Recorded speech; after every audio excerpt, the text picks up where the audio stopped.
स्वाभाविक आहे की एक राजकीय दृष्टीनं आम्ही महायुतीचे घटक पक्ष म्हणून आणि आमच्या राष्ट्रवादी काँग्रेस पक्षाचे नेते अध्यक्ष आणि विधिमंडळाचे आमचे नेते उपमुख्यमंत्री ही जागा मान्य अजितदादाकडे होती. त्या जागेच्या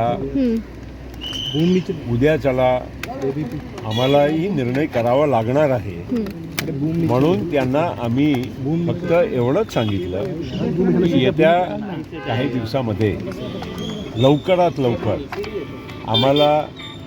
निर्णय करायचा आहे आणि त्याच्यासाठी आमच्या पक्षाचे सर्व आमदारांनाही बोलवून त्यांच्याशी चर्चा करून आणि योग्य निर्णय तातडीनं निर्णय जनभावनाला आदर करून आदरणीय अजितदादा पवारांचा जे काही या आमच्या पक्षाचा महत्त्वाचा एक योगदान होता त्यांची अत्यंत महत्त्वाची भूमिका होती.